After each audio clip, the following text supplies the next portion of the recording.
पूरे 4 तोले के हैं ये सोने के कंगन, इनको छुपा लेता हूँ। आजकल चोरों चके बहुत हैं यहाँ पे। सुना तुमने, पूरे 4 तोले के सोने के कंगन है इस बुढ़े के पास। हाँ यार, मेरा भी जी ललचा गया है। आज इस बुढ़े को मुर्गा बनाते हैं।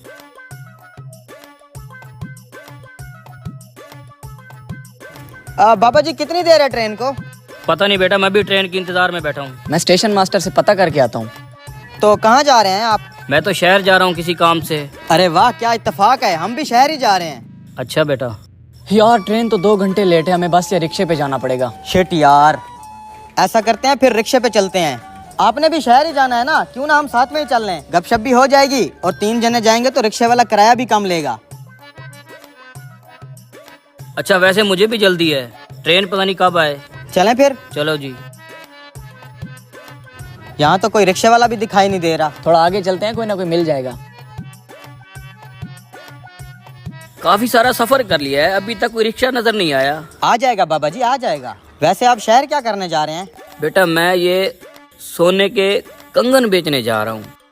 खाले सोने के हैं क्या? कम से कम 4 तोले के होंगे। इसको कैसे पता चला 4 तोले का? कुछ तो गड़बड़ है। बाबा कोई कहानी सुना दो ताकि सफर की थकान महसूस ना हो। बेटा फिर ऐसा करो, तुम ही सुना दो कुछ। हम सुनाएंगे कहानी, लेकिन हमारी एक शर्त है। क्या शर्त है? हम जो कहानी सुनाएंगे, अगर आपने हमारी कहानी को झूठ कहा तो आपके सोने के कंगन हमारे। देखा, आ गए ना अपनी असलियत पे, ठग कहीं के। क्या सोच रहे हो? कुछ नहीं बेटा, कुछ नहीं, मुझे मंजूर है। बेटा सुनाओ अपनी कहानी। तो फिर सुनो, हमारी एक गाय थी, ये मोटी मोटी उसकी आंखें, बड़े बड़े सींग, दूध तो इतना देती थी, इतना देती थी, नदियां बह जाती थी, नदियां। उसके सींग पहाड़ों जितने बड़े थे। अगर उसके बाएं सींग पर हम बैठते तो पूरा एशिया नजर आता, अगर हम दाएं सींग पर बैठते तो पूरा यूरोप नजर आता था। फिर एक दिन पता है क्या हुआ? क्या हुआ? एक उड़ता हुआ मच्छर हमारी गाय के माथे से टकराया और हमारी गाय वहीं पर मर गई। बहुत अफसोस हुआ। और तेरी ये बुढ़ा तो बहुत शातिर है, इतने बड़े झूठ को भी झूठ नहीं कहा। अच्छा बाबा, अब आप तो कोई कहानी सुनाओ। ठीक है, अगर तुमने मेरी कहानी को झूठा कहा तो तुम दोनों को 5-5 रुपया देना पड़ेगा। मंजूर है। तो फिर सुनो, मेरे शादी वाले दिन मेरे बाप ने मुझे घोड़ा गिफ्ट दिया। घोड़ा बहुत ही अच्छा था।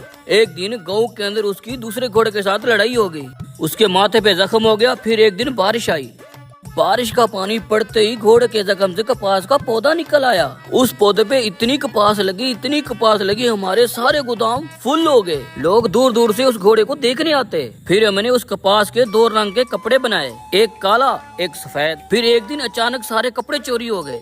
बेटा खुदा झूठ न बुलवाए, जो तूने काला कपड़ा पहना हुआ है और जो इसने सफेद कपड़ा पहना हुआ है, ये हमारे गोदाम से चोरी किए हुए हैं, हमें वापस कर दो। अरे ये, अबे यार कहाँ फंस गया ये बुढ़ा, तो हमारे कपड़े उतार लेगा। 500 देना पड़ेगा। इसकी कहानी झूठी है, अपने कपड़े बचा और 500 दे इसे। ये लें।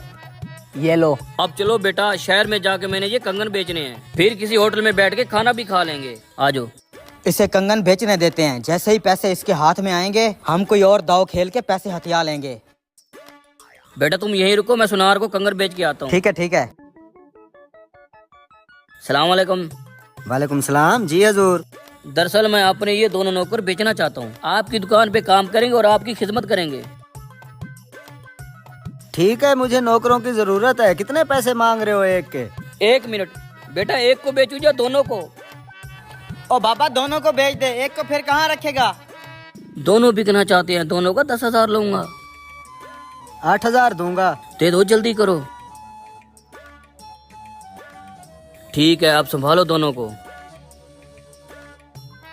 हाथ में बहुत खुजली हो रही है, लगता है इस बार मोटा माल आने वाला है। चलो पुत्र अंदर चलो, बहुत काम करना है, झाड़ू पोछा लगाना है। झाड़ू पोछा? ओए, हम तुझे काम वाले दिखाई देते हैं? अपने नखरे बंद कर, आज से तुम मेरे नौकर हो। वो बूढ़ा तुम्हें 8,000 में बेच गया है। चलो अंदर चलो।